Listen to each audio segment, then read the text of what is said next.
Hello friends, जब हम किसी सभ्यता की बात करते हैं तो हमारे जहन में सबसे पहले सवाल आता है कि क्या हमारे लोग आज की तरह रहते थे? क्या हम जिस तरह के घर बनाते हैं क्या वो लोग भी इस तरह के घर बनाया करते थे? उनकी सड़कें कैसी थी, नालियों को ऐसा था या नहीं था? तो इन सारी चीज़ों को जानने की कोशिश करते हैं। तो दोस्तों, आज की इस वीडियो में हम जानने की कोशिश करेंगे हमारे एंसेस्टर्स जो हड़प्पा सभ्यता के लोग थे वो किस तरह के मकानों में रहते थे, उनका लाइफ स्टाइल कैसा था और उनके घर किस प्रकार के थे। तो बात कर रहे हैं हम आज के इस टॉपिक में मोहनजोदाड़ो के बारे में। अपलांड टॉपिक हमारा है, upland urban centre that is called Mohenjodaro.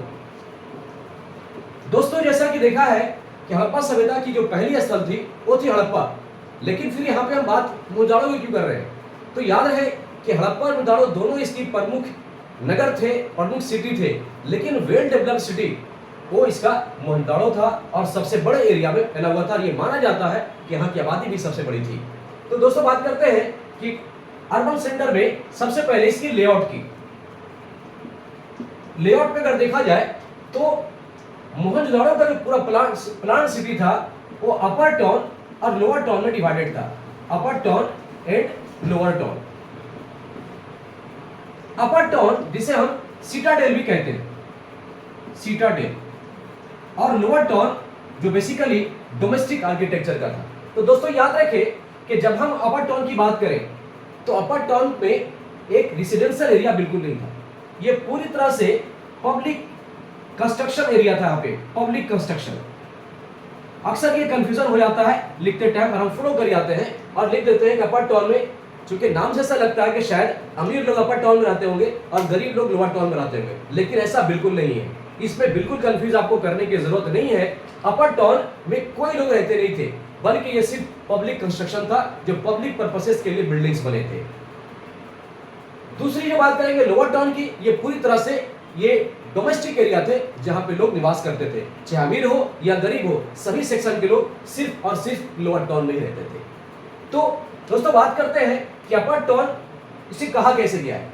तो जब भी घर बनाए गए थे तो अगर जमीन की लेआउट देखा जाए तो इस तरीके का तैयार किया गया था, यानी मड से कुछ एरिया को ये लोअर कर दिया गया था और ये मड करके इस नया प्लेटफॉर्म तैयार किया गया था। इस प्लेटफॉर्म करके इसके ऊपर बिल्डिंग तैयार किए गए थे।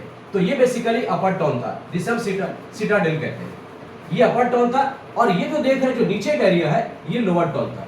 तो बेसिकली ये प्लेटफॉर्म का फर्क है, लेकिन साथ ही साथ आप देखेंगे कि इसके बीच में एक वॉल था जो इसको सेपरेट करता था। ये अब आगे हम बात करेंगे कि लोअर टाउन में वो कौन कौन सी चीजें थी। तो सबसे पहले बात करेंगे कि लोअर टाउन के जो सिटी का डेवलपमेंट था वो सबसे पहली थी स्ट्रीट्स। यानी जब भी प्लान किया जाता था सिटी को तैयार करने के लिए तो सबसे पहले स्ट्रीट तैयार होते थे। यानी आज जैसे आप देखोगे कई जगहों पे जब बड़े बड़े शहर बनते हैं तो शहरों में सबसे पहले क्या है कि उसका एक बिल्डिंग का कंस्ट्रक्शन बनाने के लिए सबसे पहले उसका हम एक लेआउट तैयार करते हैं। तो उस लेआउट पे आप देखेंगे कि सबसे पहले स्ट्रीट को तैयार किया गया और यह स्ट्रीट जो है एक दूसरे को 90 डिग्री के एंगल पे काटती थी, जिसे ग्रिड पैटर्न कहा गया है। ग्रिड पैटर्न ये अक्सर एग्जाम में आता है, इसे याद रखना आप सबको। इसे हम कहते हैं ग्रिड पैटर्न। जब स्ट्रीट का काम हमारा पूरा हो जाता था, ये स्ट्रीट काफी चौड़ी होती थी। कई जगहों पे अगर आप देखोगे तो लगभग 11 मीटर, मोहनजोदाड़ो में एक जगह पे 11 मीटर्स की स्ट्रीट मिली है जो मेन सड़क के रूप में काम करता था, एक हाईवे के रूप में काम करता था। अब स्ट्रीट के बनने के जस्ट बाद आप देखेंगे कि स्ट्रीट के तुरंत बाद यहाँ पे ड्रेन होते थे, ड्रेन बनता था। ड्रेनेज सिस्टम यहाँ का काफी डेवलप था। अगर हम ड्रेन की बात करें तो ड्रेन बहुत ही खास था। यहाँ पे ड्रेन को अगर हम देखें तो ड्रेन में यहाँ पे एक नया कंस्ट्रक्शन था जो हमें वहां की सभ्यता से, वहां के शिलाशासन से सीखने की जरूरत है। यहाँ पे आप देखेंगे ड्रेन जो थी काफी चौड़ी थी। साथ ही साथ इस ड्रेन में एक स्टेज के बाद ये लोअर पार्ट बनाया गया था। स्टेज के बाद इसका अर्थ यह है कि माना ही जाता था कि जब यहां से वाटर फ्लो करता था और इसके साथ अगर कोई गार्बेज या वेस्टेज आ रहा हो तो यहाँ पे डंप कर जाए, जिससे कि पानी का फ्लो में कोई रुकावट नहीं आए। यहाँ डंप करने के बाद फिर ये आगे पानी भरा जाए, फिर यहाँ पे कोई वेस्टेज अगर बच जाए तो यहाँ पे डंप कर जाए, फिर यहाँ पे डंप कर जाए, और इस तरह से वाटर का फ्लो चलता रहे। तो ये देख सकते हैं कि किस तरीके से हमारे सिविलाइजेशंस के जो एंसेस्टर थे कितने स्मार्ट तरीके से ड्रेन सिस्टम को इस्तेमाल किया था। साथ ही साथ ये जो मेन स्ट्रीट के साथ जो ड्रेन था वो हर घर के ड्रेन सिस्टम से कनेक्टेड था और इस तरह से वहां पे जो वेस्ट मटेरियल है वहां पे आ जाते थे। अब हम बात करते हैं आगे के, वो है हमारा डोमेस्टिक आर्किटेक्चर का। डोमेस्टिक आर्किटेक्चर एक पॉइंट बनाएंगे और इसके साथ हम इसे डील करेंगे। डोमेस्टिक आर्किटेक्चर, डोमेस्टिक आर्किटेक्चर में हम बात करते हैं इसके मकानों की। तो याद रहे दोस्तों कि यहाँ पे जो हड़प्पा सिविलाइजेशंस के जो मकान थे वो बेसिकली इस शेप में होते थे, यानी कि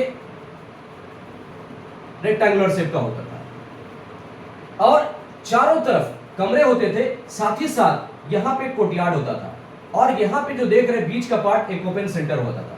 ये ओपन होता था जिसे हम आंगन के रूप में आज कह सकते हैं। आज अगर आप गांव देहात में जाते हो तो आज भी कई ऐसे मकान आपको मिलेंगे जो साइड से बने होंगे, रूम होंगे, रूम के बाद एक कोर्टयार्ड होगा और इसके बीच में एक ओपन आंगन के जैसा काम करता है, जिससे शायद लगता है कि इसके मल्टीपर्पसेस किए जाते होंगे।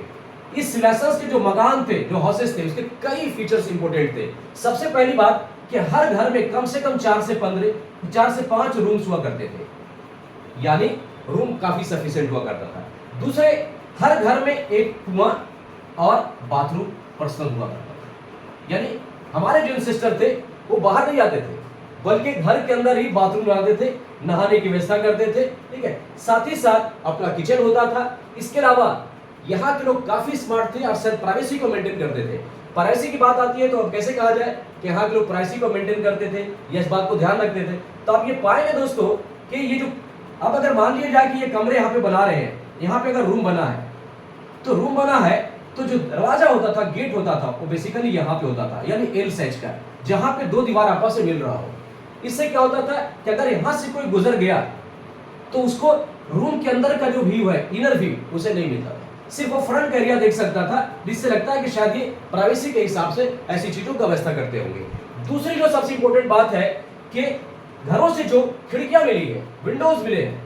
अब ये विंडोज है या नहीं है ये भी कहना बड़ा मुश्किल है, क्योंकि आज के डेट पे हम क्या करते हैं कि विंडोज बेसिकली अपने हेड के आसपास देते हैं ताकि हम बाहर का व्यू देख सकें।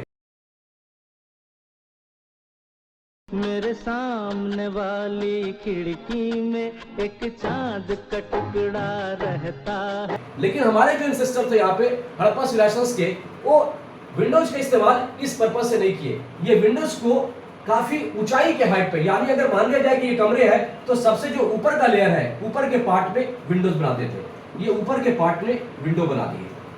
अब इससे लगता है कि शायद ये विंडो ताक झांकने के इस्तेमाल नहीं करते होंगे। ये जो विंडो है वो ताक झांकने के इस्तेमाल नहीं करते होंगे, बल्कि इसका इस्तेमाल ये फ्रेश एयर और फ्रेश सनलाइट के लिए करते होंगे। इससे लगता है कि शायद ये प्राइवेसी को ज्यादा इंपॉर्टेंस देते थे। साथ ही साथ एक और जो सबसे अनोखी विशेषता थी इस लाइसेंस के लोगों के घर की, वो ये था कि आज हम जमीन लेते हैं, मकान बनाते हैं, तो अपने गेट सबसे मेन डोर में, मेन स्ट्रीट पे खोलते हैं, बड़ा सा गेट बनाते हैं ताकि लोग देखें। लेकिन यहाँ के लोग उल्टे थे, ये जब घर बनाते थे तो अपने जो मेन स्ट्रीट, मेन डोर होते थे, वो मेन स्ट्रीट के बजाय जो पीछे का स्ट्रीट होता था, जो आमतौर पे छोटे जो आसपास में जो लोग रह रहे और इस्तेमाल करते थे, वहां पे बनाते थे। तो ये से भी लगता है कि शायद ये प्राइवेसी का ख्याल रखते होंगे। और दूसरी सोच ये भी है कि शायद पोल्यूशन से बचने के लिए होता होगा। तो बड़ा हंसने वाली बात होती है कि क्या उस वक्त भी पोल्यूशन हुआ करते होंगे? कितने तेजस्वी लोग हैं हमारे पास, कितने शानदार विचार रखते हैं जी, और कुछ लोग मनोरंजन भी करवाते हैं। तो कंपैरेटिव तो बिल्कुल कह सकते हैं, क्योंकि आप अगर अपने साइड के पीछे के मकान की स्ट्रीट की बात करेंगे तो वहां पर रश बिल्कुल नहीं होगा। अगर वहां पे 2 लोग रहते हैं तो 2 लोग ही आना जाना करेंगे। लेकिन जब मेन स्ट्रीट की जब बात करेंगे तो क्या यहाँ से बहुत सारे लोग जा सकते हैं, ट्रेडर जा सकता है, दूसरे लोग जा सकते हैं, आसपास के जो लोग हैं वो जा सकते हैं। तो शायद इनसे बचने के लिए ही अपने जो मेन डोर है वो ऑपोजिट साइड में इसको खोलते थे। दोस्तों, तो देखा आपने किस तरह से अपने ये आर्किटेक्चर को तैयार किया इसमें। लेकिन साथ ही साथ अब हम सिटाडेल की बात करें तो सिटाडेल में कई कंस्ट्रक्शन थे। जैसे कि सबसे पहले बात करेंगे सिटाडेल में कि सबसे बड़ा जो कंस्ट्रक्शन था वो था ग्रेड बाथ का, जो कि अर्बन प्लानिंग का एक सबसे इंपॉर्टेंट पार्ट था, द ग्रेड बाथ। कई बार इससे अलग क्वेश्चंस भी एग्जाम में आ जाते हैं 3 मार्क्स के लिए। तो ग्रेट बात कहां पे था? तो सबसे पहले ये सीटाडेल, ये याद रखेंगे। दूसरी जो सबसे बड़ी इंपॉर्टेंट बात है कि ये कहां से मिला है, तो बिल्कुल ये याद रखेंगे कि ये मोहनजोदारो से मिला है। अब ये ग्रेट बात होता क्या था? तो ग्रेट बात आप देखोगे तो ग्रेट बात का शेप बिल्कुल ऐसा था और साथ ही साथ चारों साइड से सीढ़ियां बनी थी ताकि लोग नीचे आकर के नहा सके, क्योंकि हर सीजन में पानी एक जैसा रहता नहीं होगा। कुछ सीजन में पानी कम होते होंगे, जहां पे पानी का लेवल नीचे चला जाता होगा तो लोग सीढ़ियों से नीचे आकर नहा लेते होंगे। लेकिन साथ ही साथ आप ये देखोगे कि यहाँ पे सफाई का पूरा ध्यान रखा गया था, क्योंकि इस ग्रेट बाथ के बगल में भी कई छोटे छोटे बाथ मिले हैं, बाथ, जिससे लगता है कि शायद इस ग्रेट बाथ का कोई रिलीजियस इंपोर्टेंस रहा होगा और लोग यहाँ पे नहाने से पहले अपने आप को साफ करते होंगे छोटे छोटे बाथरूम में, उसके बाद यहाँ पे आके लोग नहाते होंगे एक रिलीजियस मकसद के हिसाब से। साथ ही साथ आप देखोगे कि यहाँ पे कई छोटे छोटे कमरे मिले हैं, रूम्स मिले हैं। ये रूम चेंजिंग रूम की तरह इस्तेमाल करते थे लोग, यानी कि यहाँ पे आए, कपड़े चेंज किए, उसके बाद फिर नहाए, फिर आए, कपड़े चेंज के चले गए। तो इस सारी व्यवस्थाओं को इन्होंने ध्यान रखा और शायद ऐसा लगता है कि इसका कोई रिलीजियस इंपोर्टेंस रहा होगा। अब इसके बाद हम बात करेंगे न्यू कंस्ट्रक्शन की, आगे वो है द ग्रेनरी की। ये भी मोहनजोदारो का एक इंपॉर्टेंट पार्ट था, द ग्रेनरी। तो दोस्तों ग्रेनरी होता क्या है? ग्रेनरी का मतलब ये आज के डेट पे आप समझ सकते हो, जैसे आज हमारे FCI काम करते हैं ना, फूड कॉर्पोरेशन ऑफ इंडिया, जो फूड को जमा करने के काम करती है, कि जब हम इसे हम कह सकते हैं ना फूड कॉर्पोरेशन ऑफ इंडिया, ये बेसिकली करती क्या है कि जब भी देश में सरप्लस प्रोडक्शन होते हैं तो उसको भारत सरकार खरीद लेती है, एक जो मिनिमम प्राइसेस हो उस पर खरीद लेती है, इसको स्टॉक करती है। स्टॉक करने का मकसद ये है कि हर साल एक जैसे फसल नहीं हो सकते, कभी कम हो सकते हैं, तो वैसी सिचुएशन में यहाँ से लोगों को मदद की जा सके। तो शायद यहाँ के जो रूलर थे वो इस प्रकार की व्यवस्था यहाँ पे किए थे और लोगों से ग्रेनरी में सरप्लस प्रोडक्शन को रखने के लिए कहा जाता था। अब ये बड़ा कहना मुश्किल है कि इसके बदले में उसे पैसे मिलते थे या नहीं मिलते थे, क्योंकि अभी तक हम जो पूरा जानकारी देख रहे हैं हड़प्पा सिविलाइजेशन के बारे में, है ना, वो सिर्फ और सिर्फ जो आधार है वो है खुदाई के द्वारा जो वस्तु मिली उसके बेस पे, क्योंकि यहाँ से जो स्क्रिप्ट मिला है उसे अभी तक डिसिफर्ड नहीं किया गया है, मतलब पढ़ा नहीं जा सका है। इसीलिए ये पूरी तरह से इंटरप्रिटेशंस और अजम्पशन के बेस पे कहा जाता है। लेकिन शायद आता है कि ग्रेनरी का इस्तेमाल वैसे सिचुएशन में किया जाता था जब इस एरिया के अंदर ड्रॉट आ जाते होंगे, फेमिन आ जाता होगा, तो इस्तेमाल किया जाता होगा। साथ ही साथ आप ऑडियंस हॉल भी देखेंगे कि मोहनजोदारो में एक ऑडियंस हॉल मिला है, जिसके बारे में कहा जाता है कि शायद इसका इस्तेमाल कोई रूलर करते होंगे, यानी कि कहीं ना कहीं कोई राजा महाराजा ऐसी कोई व्यवस्था होगी जो शायद इसका इस्तेमाल करते होंगे, या फिर एक सभा के लिए, मीटिंग के लिए भी इसका इस्तेमाल किया जाता होगा। ठीक है, तो इस तरह से सारे चीजों को देख सकते हैं। साथ ही साथ एक जो बात सबसे इंपॉर्टेंट बात याद रखने वाली होगी कि यहाँ पे जो भी ब्रिक्स का इस्तेमाल किया गया है ये पूरी तरह से स्टैंडर्ड ब्रिक्स था और इसके रेशियो 4:2:1 के द्वारा किया गया था। कहीं पे भी इसके ब्रिक्स में बनावट में मिलावट नहीं आती है या हेड पे नहीं आती है। तो दोस्तों आपने देखा कि किस तरह से यहाँ के लोग एक अर्बन प्लानिंग करके अपने आप को यहाँ रहते थे। साथ ही साथ आप दूसरी चीज़ों को भी आप देखेंगे कि यहाँ पे कुछ सोशल डिफरेंसेस भी आप देखने को मिल सकता है कि ज़्यादातर मकान तो बिल्कुल सिंगल स्टोरेज था, यानी एक तल्ला मकान थे, लेकिन कुछ मकान ऐसे भी मिले हैं जो डबल स्टोरेज यानी 2 तल्ला मकान थे। तो शायद लगता है कि यहाँ पे कुछ वैसे रिच पर्सन भी होंगे जो 2 तल्ला मकानों में रहते होंगे। तो दोस्तों आज के लिए इतना ही। अगर ये हमारा ये वीडियो आपको पसंद आया तो इसे लाइक करें और अपने दोस्तों तक इसे शेयर करें, सब्सक्राइब करें। धन्यवाद।